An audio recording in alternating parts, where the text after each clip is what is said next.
19S, más que un sismo, una sacudida para toda la sociedad.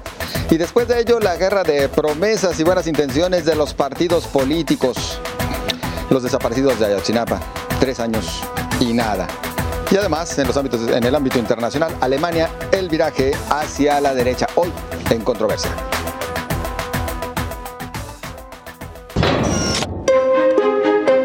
Un sismo que desenterró realidades.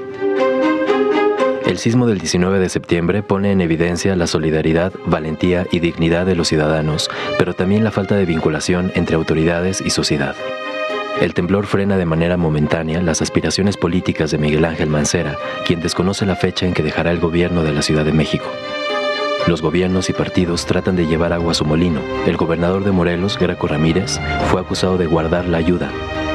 La historia de Frida, la niña supuestamente sepultada, mantuvo en vilo a la población a través de los medios. Al final, la Marina dice que nunca existió. Todo fue considerado un montaje mediático. La ayuda internacional no se ha hecho esperar, a diferencia del temblor de 1985, y países como Japón, Alemania, Israel, entre otros, se hicieron presentes.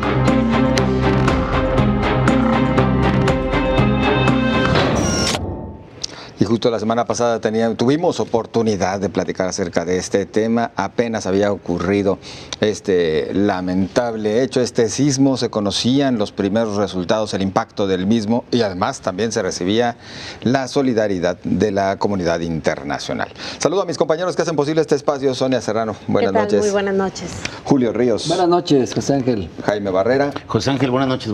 Y David Gómez Álvarez, muy buenas noches. Buenas noches a todos. Bueno, pues estamos todavía con recuento, estamos analizando lo que ocurre, pero también hay quienes se muestran sorprendidos por la reacción de nuestra sociedad. ¿Tiene que haber esta sorpresa? Ya lo platicábamos desde el martes pasado, que nos tocó pues opinar al vuelo, ¿no?, sobre este incidente, un poco sorprendidos por esta coincidencia trágica, ¿no?, de que justo 32 años, cuando se conmemoraba un aniversario más de esta tragedia, la mayor tragedia colectiva de los habitantes de la Ciudad de México. Y bueno, lo que vino después, lo podemos ahora confirmar, la sorpresiva participación de los millennials, ¿no?, de estos jóvenes que tomaron el liderazgo y la batuta en el rescate, una atención mucho más rápida de las autoridades respecto a lo que pasó 3 décadas antes, pero persiste sin duda y ha aflorado conforme pasan los días la poca confianza en las instituciones, y que se expresó en todo este escepticismo, en la distribución de la ayuda, en si querían medrar o no políticamente con la tragedia, ¿no? Eso por un lado.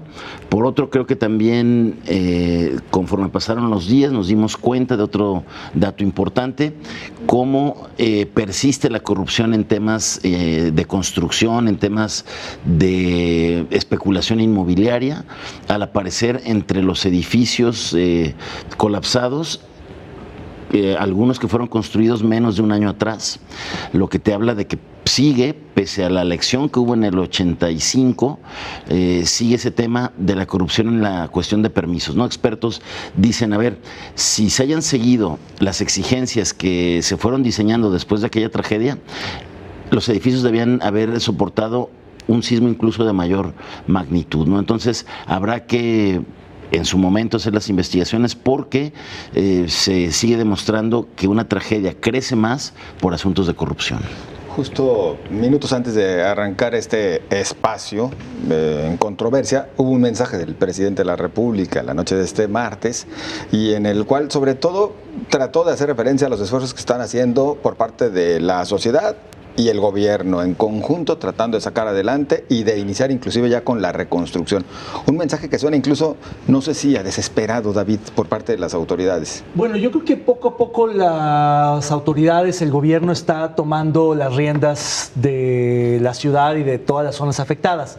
Lo que vimos al inicio, hace exactamente una semana en este espacio, fue que, digamos, el temblor tomó por sorpresa a las autoridades, unas autoridades, un gobierno capitalino de los estados del centro del país que nunca están suficientemente preparados para enfrentar este tipo de tragedias. Me decía un experto en temas de reacción rápida de parte de gobiernos que casi ningún gobierno está preparado para una cuestión de ese tipo, aun cuando estás en zonas sísmicas, aun cuando sabes que es posible que ocurran estas cuestiones.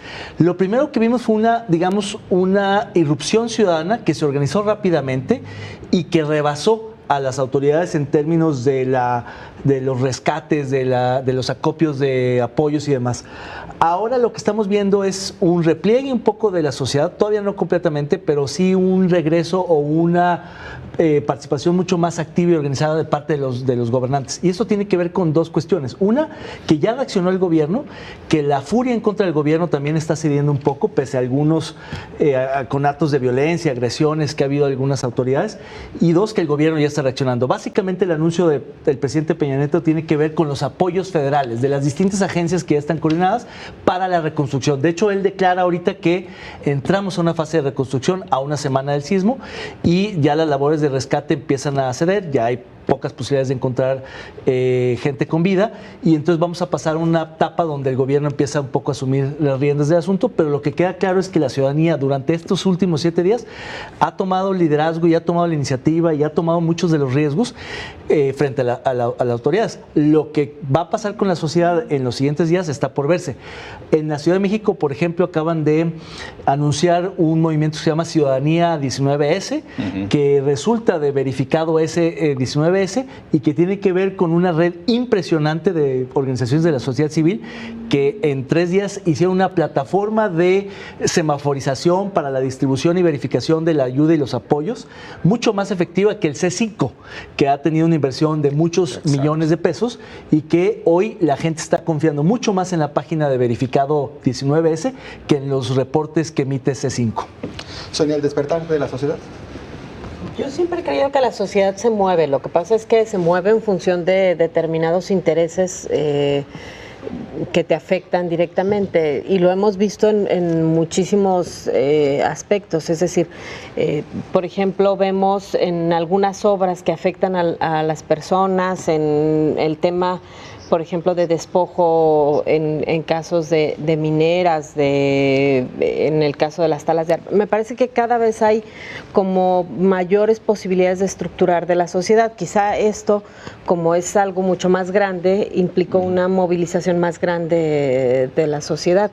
Pero yo no creo en esto que muchos dicen que la sociedad es apática o que prefiere quedarse en casa. Me parece que más bien se mueve en función de lo que directamente le afecta.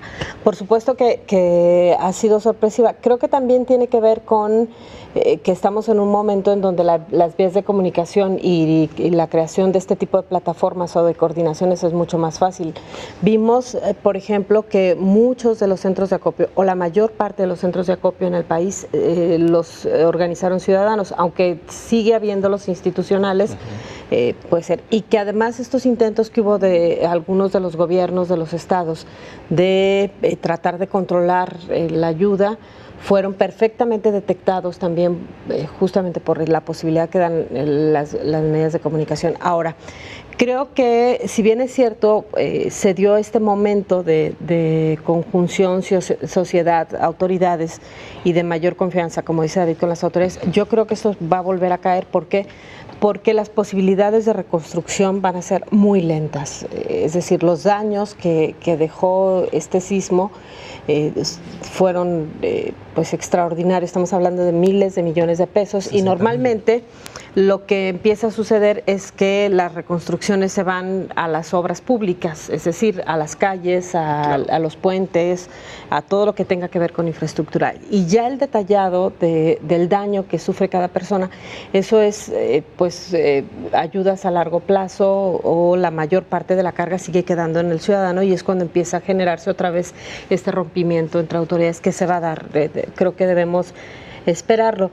Y la otra parte es que creo que también pone, como mencionaba Jaime, el acento en el tema de la negligencia de las autoridades y creo que nos lleva a todos a reflexionar un poco sobre cómo el permitir que nuestras autoridades cometan abusos y excesos y corrupción e impunidad en el tema del desarrollo urbano de las ciudades nos puede afectar de manera muy directa, ¿no? Julio, el mensaje del presidente duró 1 minuto o menos, 5, y por lo tanto tendrás que ser muy breve en tu comentario para ya irnos a la pausa. Sí, brevemente él hablaba de la solidaridad de otras naciones y pues de varias brigadas. Ya vimos que hubo este viaje, por ejemplo, vimos lo que pasó con los bomberos de Zapopan, estuvieron encabezando ahí un grupo de brigadistas incluso de Honduras, de Panamá y algunos de la UDG, pero el problema es que ya que pasa la adrenalina del rescate se van y ahora se quedan solos los ciudadanos a reconstruir todo esto que, por ejemplo, vimos las imágenes de Morelos que parecía un verdadero apocalipsis y pues ahí viene realmente lo complicado. Ya no hay mucho tiempo para hablar, pero también poner el énfasis en esto de los reglamentos y de la corrupción, porque muchos de los nuevos que se cayeron te presentaban un plano y a la hora de la otra era otra cosa muy diferente cuando terminaba la construcción. Y en 10 segundos, es momento de empezar a hablar de este tipo de asuntos aquí en Jalisco. O sea, nos tiene que servir y abrir un espacio para los daños que los nuevos también causaron a las estructuras viejas. Ese es otro punto también a revisar. Nos vamos rapidísimo a la pausa y regresamos. Toma la palabra primero, Julio, con el tema de los partidos. Gracias.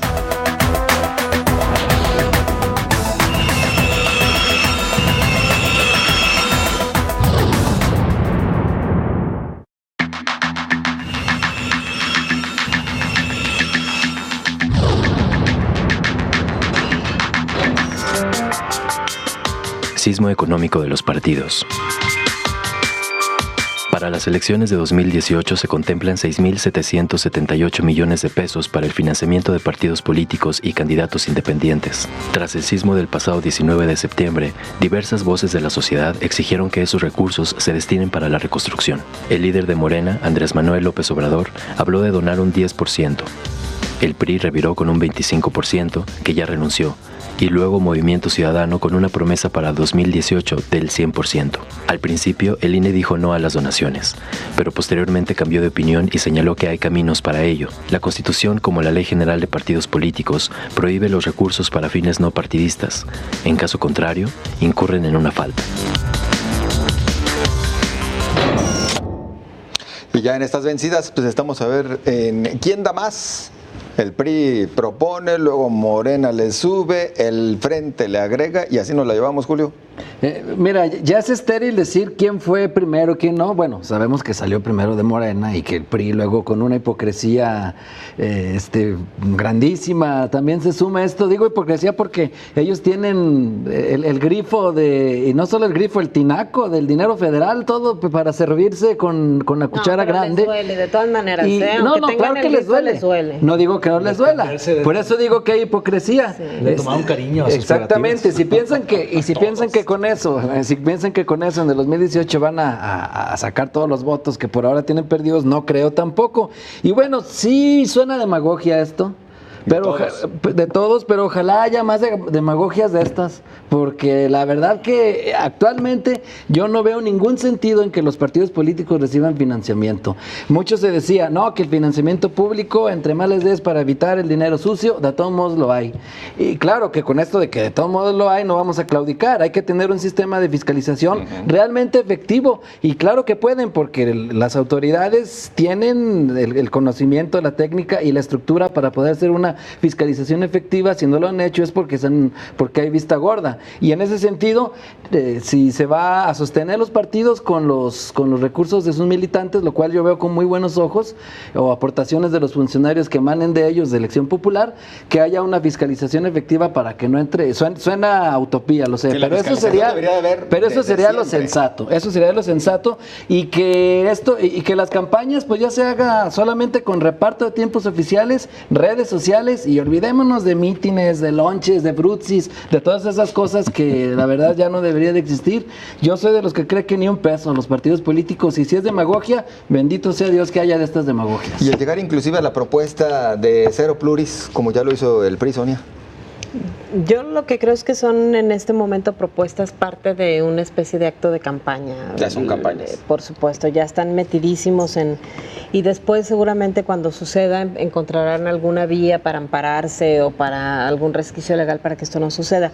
Si hubieran tenido voluntad de resolver el tema de la representación proporcional de los partidos políticos, pues lo hubieran hecho cuando discutieron la reforma. Por lo pronto, exactamente, por supuesto.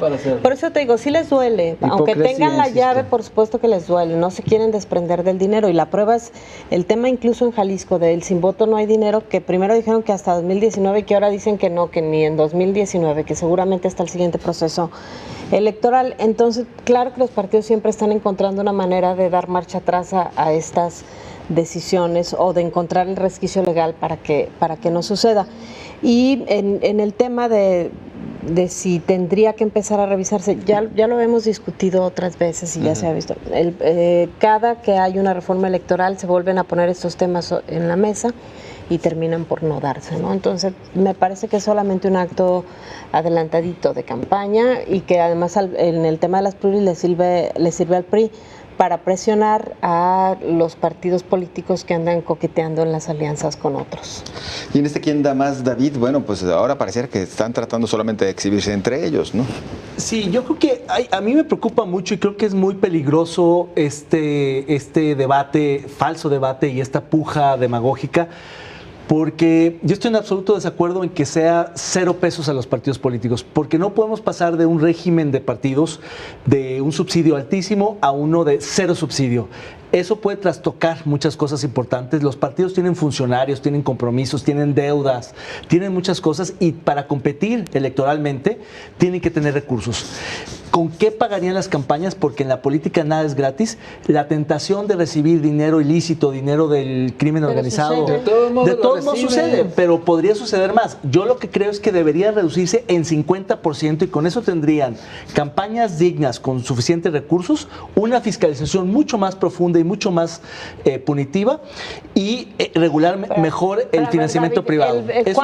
¿Cuánto se gasta en una campaña y cuánto representa el financiamiento que reciben en realidad? Si fueran honestos y dijeran, esta campaña me costó realmente esto, el financiamiento es... Estamos hasta los chiquitos rebasan los topes, hasta los chiquitos. Es que hay un problema. Son 2 temas distintos. Uno es el excesivo financiamiento público que tiene que reducirse a la mitad y otro es una fiscalización que tiene que ir al 100 y a fondo. Pero cuando se dice, no, de todos modos entran dineros ilícitos, sí, claro, y se triplican los gastos reales de campaña. Pero ese es un problema que hay que resolver con fiscalización y con rendición de cuentas y transparencia. Otro muy distinto es el problema del excesivo financiamiento público que hay que reducir, más no anular. Porque si anulamos, va a haber una fuerza, una presión para meterle dinero ilícito a los partidos brutal y menos tan abruptamente cuando estamos ya iniciados el proceso electoral. Entonces yo creo que hay que ser un poquito más responsables y no ir al 100, ir al 50, al 75, pero dejar una bolsa para operar campañas. La propuesta de Krause de 0 spots, 0 pesos, él no lo dijo, 0 pesos lo dijeron otros, y 10 debates, es ese tipo de cuestiones que pueden hacer las campañas más creativas y diferentes, pero algo de campaña tradicional tiene que haber, porque ya empezaron los procesos electorales. A ver, Jaime, yo creo que David se acordó de cuando él repartía la lana a los partidos. Cuando tú eras jefe de comunicación social, es la misma época. A ver, ahí va. Tú comprabas la comunicación. A ver, esta es una situación de emergencia. Y yo creo que en la situación de emergencia, con tanta necesidad que hay de reconstrucción y de apoyos, a una situación también extraordinaria en cuanto a número de damnificados y daños en tantos estados de la República, se vale. Sí estoy de acuerdo en que debe haber una reflexión seria de qué es lo que puede pasar, pero hoy, y con toda la vida de abusos de los partidos políticos, que ellos mismos se calculan los ingresos, que han hecho reformas electorales, en teoría para disminuir el gasto electoral en el país y solamente lo han subido, cuando quitaron los spots, ahorraron el 70% de lo que gastaban. Y no se les bajó el financiamiento, al contrario, se les subió. Lo subieron. Y siguen gastando Entonces, más. no pagan en spots. Se aumentaron las fórmulas para darse más dinero en los estados. Es decir, hay un excesivo financiamiento a los partidos políticos que hoy, en esta situación de emergencia, yo creo que está bien que lo devuelvan, porque ni siquiera es donación, el 100% para las necesidades. Después habrá que ver. No, Ahora, el lo dinero que, es de nosotros, ahora, no de ellos. Lo no que de lamento, demagogia. Pero el sistema Ahora, de partidos del es pueblo, no de los fundamental partidos. en la democracia. ahora lo que yo creo, Para hacer campaña. oye, lo ¿Para que qué? yo creo, Para representar grupos de poder lo que fáctico, yo nada creo es que más. no van a llegar a ese acuerdo. Lo que yo creo es que van a buscar ahí un pretexto para no votar la del PRI, ver cómo les cuesta o pagan el menor costo político para entre algo, un pretexto y otro, decir pues ya no da el tiempo, ni modo, ahí luego. Y también se van a tomar y se van a agarrar de algunas opiniones que empiezo a escuchar yo de gente muy respetable que coincide contigo, que dice: oigan, no aguas, estamos tomando una decisión muy precipitada que luego nos podemos arrepentir. De ahí se van a agarrar también los partidos para decir, no, ya ven, es peligroso. Entonces, digo... Sí, si lo estableces en la ley, por ejemplo, en la reforma de aquí en la Constitución, pusiste un transitorio que dice, a partir de julio de 2018 entra en vigor, y el Instituto Electoral interpreta que es hasta 2019, o sea, ya puedes esperar lo que sea en la interpretación. Ahora, lo que no podemos dejar de decir es este cambio de discurso. Vamos, A ver. no es una decisión auténtica de los partidos, porque... No, pero tampoco. A ver, la ciudadanía se puede empujar para ni que el, cumplan. ni No, el no, gasolinazo, pero es que ni el Que no sea gasolinazo los auténtica, lo de hizo que lo menos, dieran. mientras regresen la lana. No, Claro. pero es que el tema es Que que ojalá venimos sí de un fuera. modelo en donde la democracia que se sustenta en el sistema de partidos políticos ha sido un modelo de subsidio público continental, a la francesa, a la española. Y en ese sentido, ir de ese al modelo norteamericano en unos días es un absurdo, es demagógico, es inviable. Tendríamos que ir Pero, paulatinamente. ¿tú crees, David, algún acto de campaña, algún regalo de campaña, alguna dádiva de campaña, No, a ti como ciudadano, te ha hecho tomar una decisión? Claro que no, pero necesitas Solo sirve para recursos manipular. para las giras. No, yo me refiero David, a no, otros pero recursos. otros. Hay campañas, hay giras, hay muchos otros gastos que son importantes. Creo que la solución tendría que pagar estar... mapaches el día de la elección. No. ¿Cuál? Vamos siendo serios. Yo creo que hay No, pues eso es una seriedad, eso campaña sucede. presidencial. Sí, Sí. claro, pero esa es la parte que la fiscalización tiene que resolver. Los pero hay una millones parte que se de los... gastan en utilitarios que terminan en la basura. Claro, pero hay que reducir ese gasto excesivo, pero los partidos necesitan recursos públicos para operar, incluso los independientes, cualquiera Este que haga país campaña necesita política recursos públicos para salud, necesita recursos públicos para educación, para necesita todo. recursos... Pero entonces y no los hay, ¿por qué si les vas a garantizar a los partidos los recursos y a las necesidades hay que básicas de la repartir a población? todas las no? necesidades. Es tan importante Los partidos las no son elecciones y la necesarios. democracia como la salud y la cultura y la educación. Todo es importante. Sonia dice, los partidos no son necesarios. Por supuesto que no hay una Bueno, democracia tienen que funcione. militantes, pero tienen militantes pero que se- aporten. Por Que eso den 5 también, pesitos cada también, pero militante, no listo. es realista que los partidos puedan financiarse Hay solamente que con ver las qué aportaciones pasa, de hay que ver militantes. Tampoco es qué pasa, realista hay que sobrevivir ver qué con un pasa. salario Tampoco va a mínimo pasar, de exacto. 70 Hay que pesos ver qué al pasa día. con una elección presidencial sin dinero con los partidos. A ver qué pasa. Pero no Calarle. la eliminemos de entrada. Peligroso. Bueno, tenemos que ir a la pausa. Antes, rapidísimo, alguno de sus comentarios. Tampoco. Canal 44 pregunta, ¿ceder el presupuesto de campañas por parte de los partidos es una acción honesta de ayuda o solo se trata de actos de campaña? La respuesta del señor N dice, una muy buena campaña. Es lo que nos responde. Muchas gracias por participar. Y con esto nos vamos a la pausa. Ya regresamos.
debería encontrar la responsabilidad de las autoridades.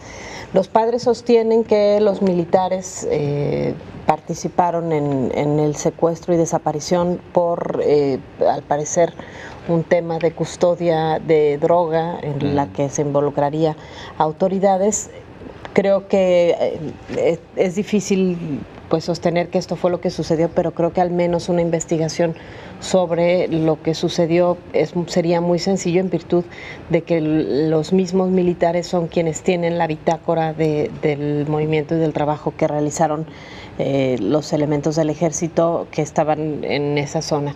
Sin embargo, lo que ha habido es una protección absoluta de ni siquiera dejar que entre el menor asomo de duda con respecto al papel del ejército, y se ha enfocado más a las corporaciones de seguridad, que también está probado que participaron y que son finalmente los únicos que han sido ahí junto con el grupo delincuencial de los Guerreros Unidos, que son los señalados como responsables. Lo más lamentable es que al casarse con esto que alguna vez fue la verdad histórica, pues se ha dejado ir el tiempo, se rechazó, insisto, como en cualquier delito tendría que suceder, la posibilidad de abrir líneas de investigación, que además es el patrón que se sigue prácticamente en todas las investigaciones de desapariciones en el país. No se aceptan las líneas de investigación.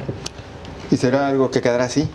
Yo creo que cuando la gente se refiere a fue el Estado, es porque el Estado, por omisión, por negligencia, por desinterés, ha dejado correr esto, como ya lo explicaba Sonia, y hay una frustración social enorme. Para mí, hace 3 años, cuando sucedió esta tragedia, que fue pues simbólicamente la que, digamos, catalizó el descontento, la frustración, la preocupación, el miedo por la cantidad de desaparecidos y muertos y la inseguridad en general en este país, pues prácticamente fue la estocada de muerte del sexenio del presidente Peña Nieto. Desde entonces, Ayotzinapa, el fantasma de los 43, lo han perseguido de una manera impresionante, que yo me pregunto cómo es posible que el presidente y el gobierno federal no hayan ido mucho más a fondo para quitarse justamente estos fantasmas, para conjurar este maleficio y poder, digamos, volver a retomar algún tipo de, digamos, reconocimiento de la gente en torno a las supuestas acciones que están haciendo para combatir el crimen organizado, para encontrar a los desaparecidos, para hacer justicia de la gente que ha muerto. Y sin embargo, los resultados son pírricos, cuando no nulos. Y eso pues habla de justamente que el Estado fue parte, por complicidad, por omisión, de este crimen histórico. Y el teatro que monta con el tema del basurero también. Tremendo, una serie de equívocos pavorosos, ridículos, que nos han dejado incluso muy mal parados como país frente a las comisiones y los expertos de otras partes del mundo, pero que hoy por hoy se ha convertido los 43 en un símbolo de impunidad, de inseguridad, de injusticia en este país, que ya quedó marcado para siempre. Porque en efecto nunca vamos a resolver a fondo este crimen. Mientras más días pasan, menos sabremos qué en efecto ocurrió. Jaime. Estamos ante uno de los casos que más dolor, por la impunidad en la que sigue, genera. Un caso que reflejó también a todo el mundo el estado de descomposición del Estado mexicano respecto al narcotráfico, al ver imágenes de cómo policías, que en teoría deben de estar para proteger al ciudadano, son los que detienen, levantan y le entregan a los grupos de la mafia organizada a los estudiantes. Y también, estoy de acuerdo en lo que comenta David, un caso que dinamita aquel discurso de triunfalismo con el que se venía manejando los 2 primeros años del gobierno de Enrique Peña Nieto. Hay que recordar que el 1 de septiembre del 2000, estamos a 3 años, del 2014, da un informe de gobierno en el que dice: ha terminado el ciclo reformador que no ha habido nunca en la historia de este país, de aquí en adelante va a ser solo para arriba, viene el aeropuerto internacional de la Ciudad de México, en fin, había un discurso de triunfalismo sobresaltado que llega y se dinamita 26 días después con este asunto de la desaparición gravísima de 43 estudiantes de Ayotzinapa, y también por el pésimo manejo que se le da a la crisis al decir, es un gobierno perredista el de Guerrero, el de Enrique Aguirre o Ángel Aguirre es perredista, es el gobernador estatal, el ayuntamiento es perredista de Abarca, en fin, y además son amigos de Andrés Manuel. Dejemos ahí, en un cálculo totalmente equivocado, al no pensar que al tratarse de 43 estudiantes, al mundo, pues el mundo no iba a decir que era en un estado y en un municipio perredista, sino en un país en el que desaparecían 43 estudiantes y no se daba con los responsables, ¿no? Julio. Pues sí, agregando un poco a esto de que fue la estocada al gobierno de Peña Nieto, efectivamente fue irónico cómo luego de presentarse ante el mundo como el gran reformador, un alcalde de una pequeña población y su esposa ponen en esta gran crisis, digámoslo así, a todo un gobierno que había estado demostrando que estaba cambiando las estructuras del país. Y lejos de esto, pues lo que vimos es un estado en el que no hay voluntad política para cumplir con su obligación, porque se evadió la responsabilidad. Y no solo eso, hubo teatro, omisiones, se invitaron, más bien dicho, a expertos internacionales para luego desacreditarlos. Y también hay testimonios, hay investigaciones, los detenidos, por ejemplo, de 100 detenidos había 40 con huellas de tortura, no se ha superado. Es lamentable que ahora pues muchos medios no están tratando el tema, el tercer aniversario, porque tenemos muy cercano esto del temblor, pero sin embargo la herida sigue abierta, y pues es una muestra de cómo esta guerra del capital, esta guerra del Estado hacia la ciudadanía sigue más vigente que nunca, casi como en los años de la Guerra Sucia. Tan irresponsable el hecho de que, se hable ya por parte de las autoridades de que murieron de esta manera, como irresponsable sería también decir que siguen vivos, como también algunos tratan de manejar el tema. Yo creo que es un tema mucho más de un reclamo, de una indignación y de una cierta esperanza. Y de una estrategia también de parte de los activistas, pero en realidad todo el mundo sabemos que pues es muy difícil que puedan estar con vida. Muy, muy remoto. Simplemente lo que ellos quieren es que se haga justicia, que les digan dónde, cómo y por quién murieron. Y eso es lo que todavía no se ha podido decir. Pero además algo que todos los padres de familia de desaparecidos y en general todos quieren el cuerpo. Díganme dónde quedó. Para velarlo, para la verdad. Exactamente. La verdad que no se le ha cumplido ni a los papás de los 43 ni a miles. Y que los responsables sean sancionados. Incluso en el momento en que el gobierno federal mostró cierta sensibilidad a la crítica y trató de brindarse un poco de credibilidad y acude a la Comisión Interamericana de Derechos Humanos y contratan incluso pagados a este GIEI, ¿se acuerdan? El grupo independiente de expertos de Austria y Argentina, ¿no? Y de Perú, que fue formado por la Comisión Interamericana de Derechos Humanos. A la hora que dan el informe, pues también se cierran a esas líneas de investigación y no se les da seguimiento. La verdad es que también eso fue lamentable, ¿no? En este episodio de Ayotzinapa. Pues un pésimo manejo de la crisis que a lo mejor pudo haber quedado resuelto simplemente hablando con la verdad. Pero además creo que también el tema es que este asunto es un botón de muestra de lo que pasa en general con los desaparecidos en nuestro país. Es decir, en ningún caso se siguen líneas de investigación. Los padres o los familiares son los que aportan todos los elementos. La autoridad en todos los casos tiene prisa por cerrar los casos. Vemos, por ejemplo, ahora que se creó la Fiscalía Especializada en Jalisco, cómo la responsable seguramente va a tener que remover algunos porque justamente se está encontrando con esto, ¿no? No hay carpetas abiertas, no se les está buscando, no se está investigando qué sucedió y sobre todo en casi todos los casos se presume que tenían algo que ver con la comisión de delitos, que eso está terrible. Bueno, y con esto nos vamos a la pausa. Ya regresamos.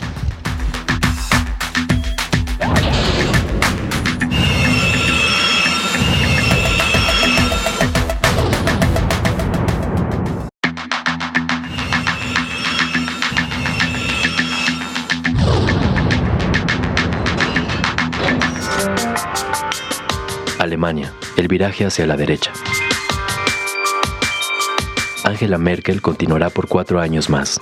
El partido de la canciller alemana ganó las elecciones por 4ª vez consecutiva. La Unión Cristiano-Demócrata obtuvo un 33% de los votos. Esperábamos un resultado mejor, reconoció Merkel, que dentro de sus 12 años de mandato ahora enfrenta el parlamento más dividido. El partido de extrema derecha, Alternativa por Alemania, entrará al parlamento por primera vez desde la Segunda Guerra Mundial, como tercera opción. Con un discurso xenófobo y contrario al euro, Alternativa por Alemania logró 94 escaños. Vamos a recuperar nuestro país y nuestro pueblo, dijo el colíder del partido Alexander Gauland.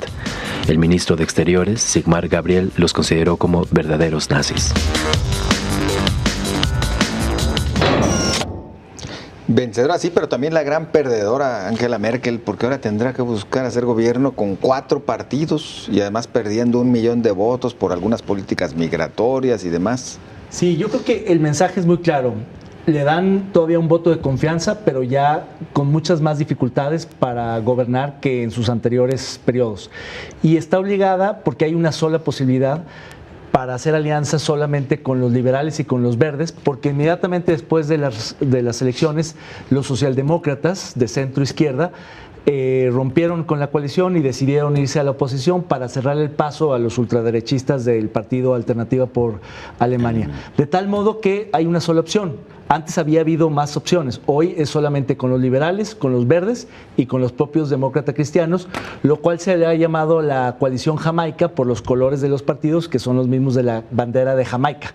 Y en ese sentido, Merkel va a tener presiones por el lado de la izquierda de los verdes para meter, digamos, medidas de protección medioambientales, energías renovables y algunas cuestiones migratorias que la van a jalar un poco hacia el centro, pero realmente quienes van a marcar la agenda son los liberales, que son más a la derecha de los demócratas cristianos, que van a jalar en general al electorado a la derecha. Lo que vemos en general es un viraje completo de Alemania a la derecha, porque tanto la coalición de Jamaica como los opositores ahora, que metieron nada menos que 89 diputados al Bundestag, son los partidos Alternativa por Alemania. Metieron 94. 94 ya. 94. Me quedé con la estimación del domingo. 94 escaños. 94 de golpe. Y ellos, bueno, pues están con una política, una posición política totalmente xenófobo, antimigratoria, muy proempresarial, antieuropeísta, y eso pues habla de que Alemania se giró a la derecha.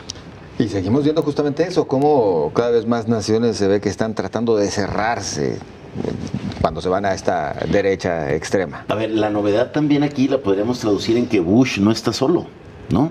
Y que gente con esa visión... Trump. Siempre los confundo Bush y Trump. No sé por qué. Pero bueno, Trump no está solo, ¿no? Claro, seguramente Bush tampoco, pero...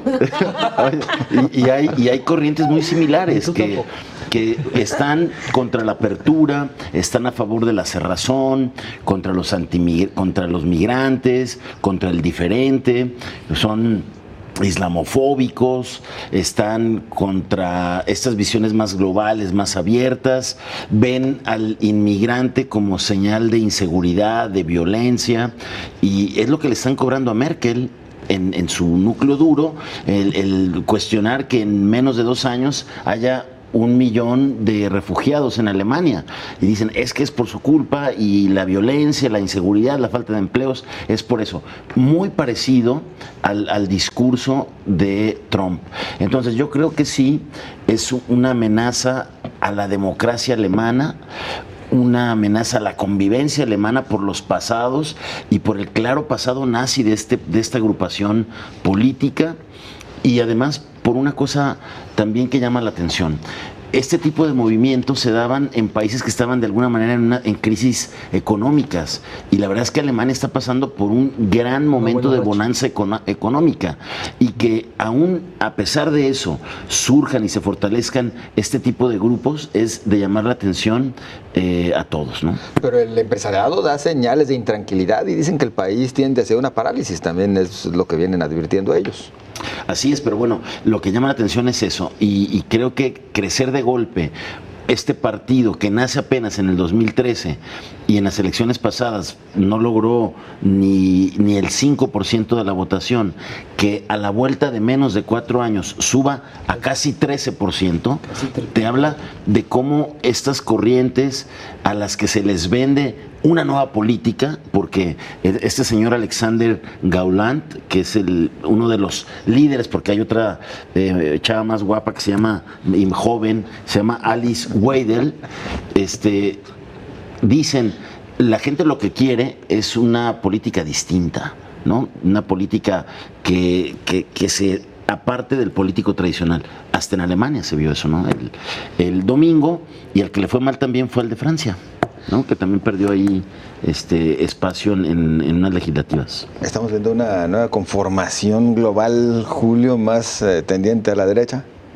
Ya se había vislumbrado esto, pues, no solo por el Brexit en el Reino Unido, sino también que se venía vislumbrando por triunfos de la derecha, por ejemplo, en países como Hungría, en Suiza, en Austria, y también han avanzado en Dinamarca y en Holanda.